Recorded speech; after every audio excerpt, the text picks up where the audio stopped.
আল্লামা মির্জা আব্বাস ঢাকা আটে চাঁদাবাজি করে, সন্ত্রাসী করে, দুর্নীতি করে এবং এই যে গণপূর্ত মন্ত্রণালয়ে টেন্ডারবাজি করে।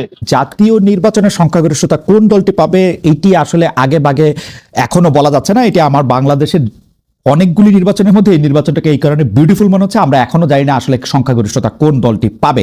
একটা প্রতিদ্বন্দ্বিতাপূর্ণ নির্বাচন হবে, সেটি আমরা আশা করছি, সেটি হয়তো আমরা পাবো, কিন্তু এই নির্বাচন নিরাপদ হবে কিনা, এই নির্বাচন সুষ্ঠু হবে কিনা, সেটি নিয়ে নানা রকম আলোচনা চলছে। সরকারের সক্ষমতাও কি সেগুলি নিয়েও আলোচনা থাকছে। ভোটাররা এসব নিয়ে ভাবছেন কিনা, রাজনৈতিক দলগুলোর সাথে ভোটারদের সম্পর্কটার মাত্রাও কি, এগুলি নিয়ে আলোচনা করার জন্য আজ আমাদের সাথে রয়েছে বিএনপির স্থায়ী কমিটির সদস্য জনাব মির্জা আব্বাস। আমাদের সাথে আরো থাকছেন রাজনৈতিক ব্যক্তিত্ব জনাব নাসিরুদ্দিন পাটোয়ারী। আপনাকেও আমাদের অনুষ্ঠানে স্বাগত জানাই, আপনাকে ধন্যবাদ, কৃতজ্ঞতা এবং শুভেচ্ছা, আপনি আমাদের অনুষ্ঠানে যোগ দিয়েছেন সেই জন্য। আপনি আমাদেরকে বলছিলেন, আমাদেরকে না সবাইকেই বলছিলেন যে ফেব্রুয়ারিতে ইলেকশন হবে না, সেই বক্তব্য এখনো আছে কিনা? গতকালও আপনার একটা বক্তব্য এরকম ছিল, মানে ইসি ঘেরাও করে কমিশনকে পদত্যাগ করানো হবে, এই বিষয়ে দলীয় কর্মসূচি কোথায়? এটা আপনাদের দলীয় কর্মসূচি কিনা? আমরা এই ব্যাপারে একটু কনফিউজ কোথায় থাকি জনাব পাটোয়ারী। এনসিপির আসলে মুখপাত্রকে আমরা অনেক সময় দেখি, মানে কেউ একটা এরকম কথা বলতেছেন, পরে আবার আরেকটা কথা বলতেছেন। আমরা এইটার কারণ কি? মানে আপনি কি দলের মধ্যে সমালোচিত হন আপনার কিছু কথার জন্য? অনেকেই বলে থাকেন যে আপনি খুব ডাইরেক্ট কথা বলেন, অনেকে বলে থাকেন আপনি আপনার কথায় আবার অনেক সময় একটু অ্যারোগেন্সও প্রকাশ পায়। দুইটা বিষয় যদি আপনি বলেন, ফেব্রুয়ারিতে ইলেকশন হবে না সেটার ব্যাপারে আপনি আসলে এক আছেন কিনা, ইসি ঘেরাও করে কমিশনারকে পদত্যাগ করানো হবে, এই বিষয়ে দলীয় কর্মসূচি কবে? প্রথমত আপনি যেটা বলছিলেন ফেব্রুয়ারিতে ইলেকশন হবে না, আপনি এটার আংশিক বক্তব্য তুলে ধরেছেন, সেকেন্ড অংশটা বলেন না। সেকেন্ড অংশটা বলেছি যদি বিচার সংস্কারের গুলো একটি সুষ্ঠু প্রক্রিয়া না হয় তাহলে ফেব্রুয়ারিতে ইলেকশন হবে না। তো ফাহাম ভাই যেটা বলছিলেন যে বিএনপি তো গভর্নমেন্ট ফর্ম করতে যাচ্ছে বা রুল করে, তা আমরা তো 1 বছর সরকার কেমন চলতেছে বা কি করতেছে এগুলো খুব ভালোভাবে দেখতেছি। আপনার বিএনপি যে ফর্ম করবে, এনসিপি ছাড়া আবার বিএনপি ফর্মও করতে পারবে না গভর্নমেন্ট, এবং এখন একটু সন্দিহান রয়েছে যে আসলে সামনে কি করতে যাচ্ছে। তো কিছু প্র্যাকটিক্যাল অ্যাসপেক্ট বলি, এগুলা তো আপনি যেহেতু প্র্যাকটিক্যাল অ্যাসপেক্ট গুলা পেতে চাচ্ছেন, এখন যেটা জামায়াত ইসলামী প্রভিশনাল যে কনস্টিটিউশনাল যে অর্ডার চাচ্ছে, এটা কিন্তু পিওসি বেসিক্যালি এটা পাকিস্তানে হয়েছিল। তো সেখানেও আমাদের কিছু রিজার্ভেশন রয়েছে, বিকজ দ্যাট পিওসির মাধ্যমে কিন্তু মার্শাল লর একটা সুযোগ সৃষ্টি হয়েছিল, সেখানে আইয়ুব খান ক্ষমতা এসেছিলেন, আর অনেকগুলো কাহিনী ঘটেছিল। এবং জামায়াত ইসলামের যে পলিটিক্স সেখানের মধ্য দিয়ে কিন্তু বিপ্লব বা যে কোনো কেওয়াজ হলে তাদের অনেক বেশি প্রফিট হয়, যেহেতু এটা রেভলিউশনারি ক্যাডার ভিত্তিক অর্গানাইজেশন। আমরা সেই জায়গাতেও খুব কনসার্ন থাকি যাতে এই ধরনের কোনো পরিস্থিতি সামনে সৃষ্টি না হতে পারে। সেকেন্ড যেটা হলো, বিএনপি বলছে যে একটি মানে 5 তারিখে একটা মিটিং হওয়ার কথা, সেখানে হোপসো বিএনপি এই পর্যায়ে এসেছে। আমি যতটুকু জানি তারা রাজি হবে যে একটি প্রেসিডেন্সিয়াল অর্ডারের মাধ্যমে এই প্রসেসটা আগানো, এবং ভবিষ্যতে সংসদে এসে তারা এই জিনিসটা করবে। তো এখন পর্যন্ত মানে এটার কিভাবে খুব ভালো করে সম্পন্ন করবে, এটাতে বিএনপিও একটি ভালো সলিউশন দিতে পারে নাই, জামায়াত ইসলামী একটি সলিউশন দিতে পারে নাই। আমি আলী রিয়াজ স্যার থেকে শুরু করে বাংলাদেশের মানে বিএনপির যিনি থিঙ্ক ট্যাঙ্ক হিসাবে লিগ্যাল ক্ষেত্রে ওনারা বুদ্ধি পরামর্শ নিয়ে থেকে, বোরান স্যার, রিদওয়ান স্যার থেকে শুরু করে জামায়াত ইসলামীর যারা বুদ্ধি নিয়ে থাকে, শিশির মনির, সবাই থেকে একটু কথা বলার সুযোগ হয়েছিল। সেই জায়গা থেকে যতটুকু বুঝি ওনারা হয়তো পলিটিক্যাল কারণে জায়গাটা বলতেছে, কিন্তু যখন আমরা তাদের সাথে তর্ক বিতর্ক এবং আলোচনার মধ্যে যাই, আমরা যে প্রপোজিশনটা দিয়েছিলাম নিউ কনস্টিটিউশন, সেই জায়গাটা ওনারা অনেকাংশে এগ্রি বা সম্মত হয়। কারণ বাংলাদেশের সত্যিকার অর্থে যদি আমরা ডেমোক্রেটাইজেশন এবং আমাদের অতীতের যে ইনস্টিটিউশনালের যে ভেঙে পড়ার দুরবস্থা থেকে বেড়ে আসতে চাই, সেই জায়গা থেকে ফাহাম ভাই একটি কথা বলেছিলেন একটু আগে, আমি ফাহাম ভাইকে খুবই সম্মান করি, যে বলেছিলেন নিয়মের মধ্যে থাকতে চান। তাহলে এই গণঅভ্যুত্থানকে পিপলকে আপনি ওয়েলকাম জানাইছেন নাকি জানান না? তাহলে আপনি নিয়মের মধ্যে থেকেই 5 বছর পরে যে ইলেকশনটা হবে সেই ইলেকশনের প্রসেসের মধ্যেই আপনি শেখ হাসিনাকে বিদায় করতেন, এবং গত 3টি ইলেকশনে আপনার এত ভোট ব্যাংক থাকা সত্ত্বেও আপনি নিয়মের মধ্যে থেকেই শেখ হাসিনাকে আপনি বিদায় করতে পারেন, মানে এবং শেখ হাসিনা হলো নিয়ম ক্রস করে ফেলছে। মানে আমি যে এজেন্সটা বলতে চাচ্ছি, আপনি কোশ্চেনটা করেছিলেন যে ফেব্রুয়ারিতে ইলেকশন হবে কিনা। তো আমরা যদি লিগ্যাল পার্সপেক্টিভ ওয়েতে দেখি, বাংলাদেশ 5 অগাস্টে গত বছরের যে জায়গাটা ছিল এখনো কিন্তু ওই জায়গাটা রয়ে গিয়েছে, এখনো 106 এর নিয়মের ব্যত্যয় করেই তো এই কাজগুলো এখন হচ্ছে, এবং সংবিধানের অধিকাংশ জায়গাটাই কিন্তু হলো অলরেডি এটা আছে নাকি নাই। কোনো কাজ সংবিধানের অধীনে হয়, কোনো কাজ সংবিধানের অধীনে হয় না। এবং বিএনপি ওই কাজগুলোতে সন্তুষ্ট না, কিন্তু রয়েছে। কিন্তু তাহলে কিন্তু আপনি- জনাব নাসিরউদ্দিন আপনি পাটোয়ারি, যদি- আমি একটা জিনিস বুঝছি, আপনারা তো সংবিধানটারই ছুঁড়ে ফেলে দিতে চাইতেছেন বা সংবিধানটা আপনারা মানতে চাইতেছেন, তো সেই সংবিধানে এটা সংযুক্ত হোক এইটারই আপনারা এত বেশি গুরুত্ব কেন দিচ্ছেন? ডক্টর সালাম কিন্তু বলতেছিলেন যে এইটা নিয়মের বাইরে গিয়ে উনি বলতেছেন যে সংবিধানের চেয়েও কিন্তু এই আন্দোলন, এই অভ্যুত্থান, এই প্রমিস পোস্ট 5 আগস্ট অনেক বেশি গুরুত্বপূর্ণ, কিন্তু আপনারা সেই সংবিধানটার মধ্যে এটা চাইতেছেন কেন, যে সংবিধানটা আপনারা ফালাই আমরা দিতে তো- চান? আপনি হয়তো মিস করেছেন, আমাদের জি। প্রস্তাবনাটা ছিল গণপরিষদ। আমরা তো এই সংবিধানের না না, মধ্যে থেকে গণপরিষদ চাই না, না। মানে এই যে এখন ইমপ্লিমেন্টেশনটা কখন হবে সেইটা আপনারা প্রেসিডেন্সিয়াল অর্ডার করেই কেন এটা চাইতেছেন, মানে কারণটা কি? আমরা তো প্রেসিডেন্সিয়াল অর্ডারের কথা বলি নাই, আমরা তো বলেছি নিউ কনস্টিটিউশনের মধ্য দিয়েই হোক, নিউ মানে কনস্টিটিউশন সবকিছু।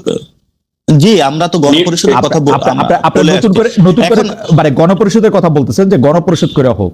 এটা আমরা নতুন করে না, এটা এটা না, না, আমরা বুঝতে পারতেছি, মানে- কনসেনসাস কমিশনে আমরা যে প্রস্তাবনাটা দিয়েছিলাম সেটার মধ্যে আমরা গণপরিষদ একদম সংবিধান ছুঁড়ে ফেলে দিয়ে নতুন করে সবকিছু রিস্টার্ট করার কথা বলেছিলাম। এখন যেটা হতে যাচ্ছে, এখন আমি যতটুকু কথা শুনেছি যে তারা একটি প্রেসিডেন্সিয়াল অর্ডার করবে এবং ইলেকশনের সময় গণভোটের একটা প্রস্তাবনা নিয়ে আসতে চাচ্ছে, সেখানে পিপলস উইলে থাকতে পারে, অর্থাৎ না তারা গণপরিষদ, না তারা অ্যামেন্ডমেন্ট। কারণ বিএনপির যে কথাটা বলেছিল আমরা সেখানে অবজেকশন দিয়েছিলাম, কারণ আচ্ছা, সংবিধানের আমার একটা ছোট যে প্রশ্ন, structure আমার একটা সেটাই ছোট চেঞ্জ প্রশ্ন, হয়ে গেছে। আমার মানে আপনারা যদি গণপরিষদের নির্বাচন চান বা গণপরিষদটাই যদি আপনারা চান, তাহলে বর্তমান যে সংবিধান আছে সেইটা কতদিন পর্যন্ত অ্যাক্টিভ থাকবে, নতুন একটা সংবিধান না হওয়া পর্যন্ত?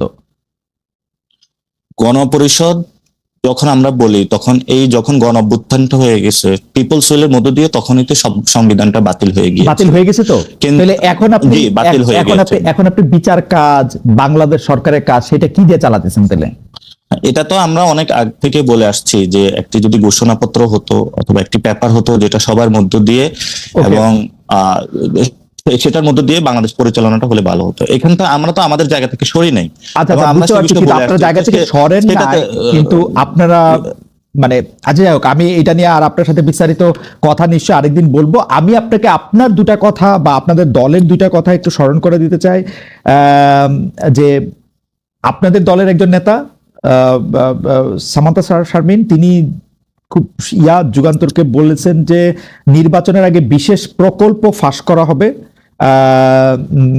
আপনার কাছ থেকে আমরা একটু জানতে চাইবো যে সেই বিশেষ প্রকল্পটা আসে কি।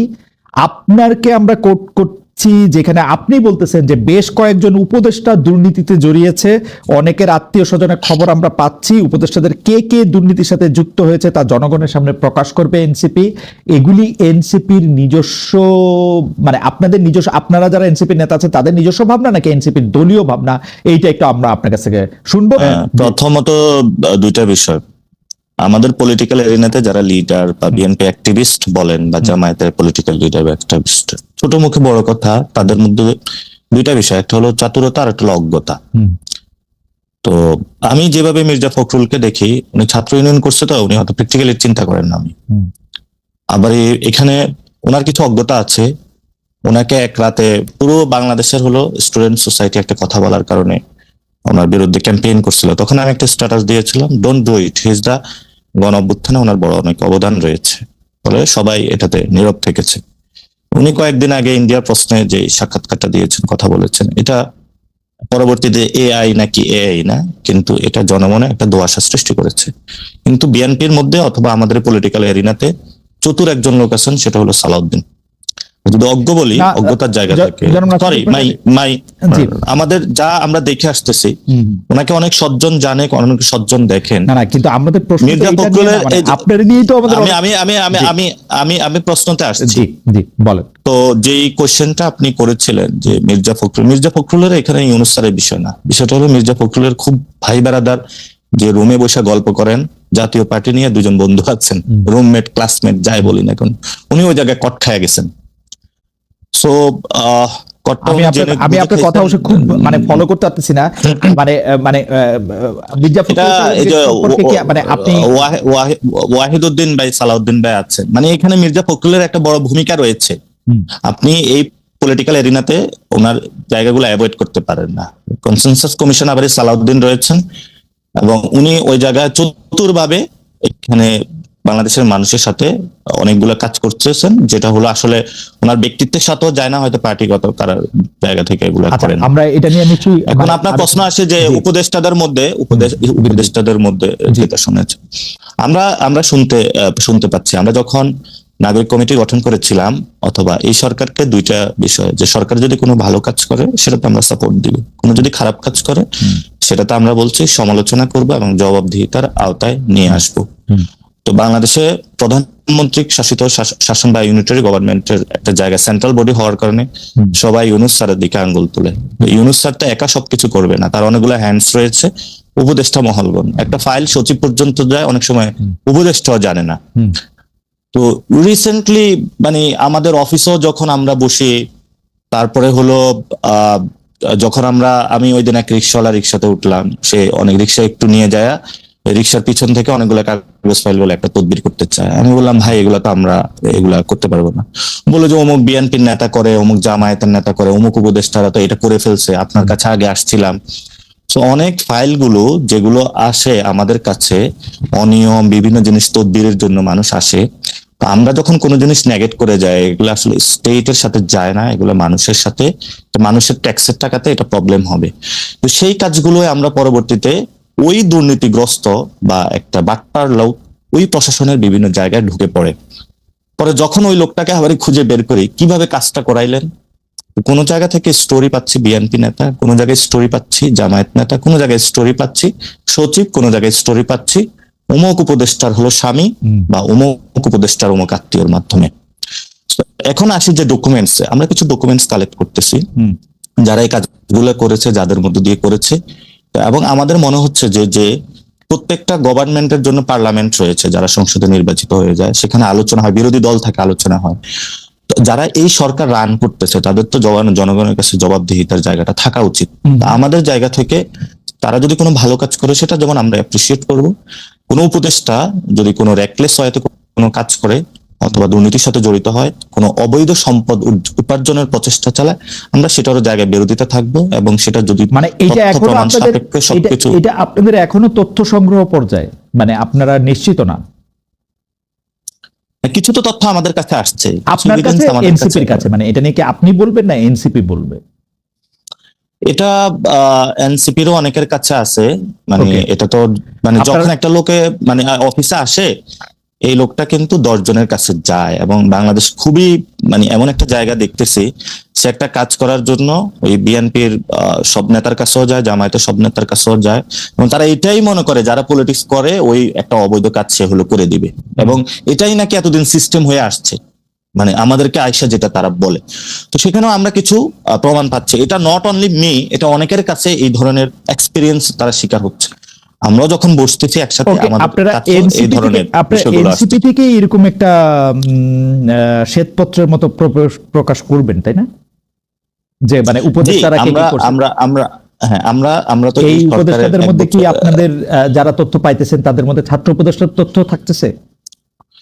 আমরা উপদেষ্টাদের কোন ছাত্র অথবা কে বিএনপির কোন জামায়াত এইভাবে দেরি না, যারা যখন সরকারে ঢুকে গেছে তাদের জবাবদিহিতা সরকারের জায়গা, সবাই এটাতে অ্যাকাউন্টেবল, একজন উপদেষ্টা জনাব আসিফ মাহমুদ সজীব ভুঁইয়া, এবার দেখা গেছে যে এবার যে বরাদ্দ দেওয়া হয়েছে ঢাকার বাইরে কাজ করার ক্ষেত্রে, সেটা 2,500 কোটি টাকার মতো, আমি সংখ্যাগুলিকে গোল গোল করে বলতেছি, 2,500 কোটি টাকার মতো। সেই 2,500 কোটি টাকার মধ্যে উনার যে উপজেলা মুরাদনগর, যেখান থেকে উনি ইলেকশন করবেন, সেই মুরাদনগরে দেয়া হয়েছে সর্বোচ্চ বরাদ্দ 452 কোটি টাকা, গোল গোল করে বলতেছি এই, এবং জনাব হাসনাত আব্দুল্লাহকে দেওয়া হয়েছে 397 কোটি টাকার মতো অ্যাপ্রক্সিমেটলি। ওকে, তো এইটা 2,452 কে আপনি যে কয়টা 2,500 টাকাকে আপনি অনেকগুলি উপজেলাকে দিয়ে ভাগ দেন শুধু 2টা জায়গায়, এটাকে কি আপনি দুর্নীতি বলবেন, ভালো কাজ বলবেন, নাকি চেয়ারে বসে রয়েছি আমার জায়গায় দিমু না তো কার জায়গায় দিমু, ঠিকই আছে, কোনটা বলবেন? এটা তো আমি সমর্থন করি না, এবং আমিও পার্সোনালি এই খবরটা দেখে হাত করছি যে হ্যাঁ তাহলে আমিও তো যদি কিছু এলাকায় নিয়ে দিতে পারতাম হয়তো বা ইলেকশনে করলে না। আপনি তো আপনার এলাকার কথা বলছেন চাঁদপুরে, আপনার তো আরো ইন্টারেস্টিং, আপনাকে তো অবাঞ্ছিত ঘোষণা করছে বলে ওই এলাকায়, সেটা কি ত্রাণ বরাদ্দ দেন নাই বলে, না কি টাকা দেন নাই বলে, না কিসের জন্য? বিএনপির দুইটা গ্রুপ ছিল, এক গ্রুপ হলো আগে প্রোগ্রাম করেছে, এখন আরেক গ্রুপ প্রোগ্রাম করতেছে। তো ওই এলাকার মানুষ তাদেরকে বলতেছে যে বিএনপির মগজ কি এই জায়গায় চলে গিয়েছে, একটা প্রোগ্রাম নামাইতে হবে কিভাবে, 1 মাস আগের ইস্যু নিয়ে তারা আসলে প্রোগ্রাম কি করবে নিয়ে কোনো কনটেক্সট পাচ্ছিল না। ওই দিন সবচেয়ে বড় ইয়েটা ছিল জামায়াতের একটা প্রোগ্রাম ছিল 5 দফা দাবি নিয়ে। তো জামায়াতকে নিয়ে বিএনপি ইদানিং খুব ভয় পাচ্ছে। তো তারা একটা প্রোগ্রাম দিবে, কি কনটেক্সট দিবে তারা পাচ্ছিল না। তো এটা আমার ওইখানের যিনি ছাত্রদল তার সাথে কথা হয়েছিল, এলাকার যারা আচ্ছা, ঠিক আছে, মানে এইটা বুঝতে পারছি যে এই প্রসঙ্গে আমি যেতে চাই না, কারণ অলরেডি এটা মানুষের কাছে ওরা ওইখানে হাসির পাত্র হয়েছে তারা। তো যেটা ওইটা যদি আপনি একটু বলেন, বরাদ্দের ক্ষেত্রে আসিফ মোহাম্মদ সুজিব ভুঁইয়া, মুরাদনগর, হাসনাত আব্দুল্লাহ, বরাদ্দ প্রশ্ন এটা আমিও সারপ্রাইজড হয়েছি যদি কোথাও হয়। এটা আসলে বাংলাদেশের কোনো সিস্টেমেটিক প্রসেস নয়। এবং আপনি আরো আশ্চর্য হবেন, আপনি এই নিউজটা দেখেছেন কিনা, কোন মন্ত্রণালয়ের একজন সচিব তার এলাকাতে এই বরাদ্দের কাছাকাছি শুধু একটা জায়গায় তার এলাকাতে নিয়ে গিয়েছেন। এবং আপনি শুধু এটা না যে আপনার বিভিন্ন জন দ্বারা সচিবরা তো দুষ্ট, আপনারা তো নতুন বন্দোবস্তের কথা বইলা ক্ষমতায় আসলেন। আপনাদের এখন জনাব আসিফ মোহাম্মদ সুজিব ভুঁইয়া এবং হাসনাত আব্দুল্লাহ, জনাব হাসনাত আব্দুল্লাহ, আমি আমার জায়গাটা বলি, মুরাদনগর বা দেবিদ্বারে যদি কোনো উন্নতি হয় এটা আমারই সবচেয়ে বেশি উপকার হবে। কিন্তু ঘটনা হইতেছে ন্যায় বা ন্যায্যতার কথা তো একটা থাকতে হবে। আমি চেয়ারে বসছি, এখন আমি মুরাদনগরে সবচেয়ে বেশি বরাদ্দ দিলাম, হাসনাত আব্দুল্লাহ আমার বন্ধু, হাসনাত আব্দুল্লাহকে আমি সবচেয়ে বেশি বরাদ্দ দিলাম। এইটা যদি আপনারা প্রতিষ্ঠা করেন তাহলে মানে এটা কিরকম হইলো বলেন? এটা তো আমি বললাম না, আপনারা তো কোনো প্রতিবাদ করেন নাই। এনসিপি তো পিক এন্ড চুজ করেন। এনসিপি তো যেহেতু উনি আসিফ মোহাম্মদ সুজিব ভুঁইয়া, আপনি চিন্তা করেন উনি যদি অন্য আসিফ হইতেন, উনি যদি আসিফ নজরুল হইতেন, আপনারা কি করতেন বলেন? ছাগল এমনি খাইতেছে ধরেন, এর মধ্যে উনি যদি এইটা বলতে পারেন না।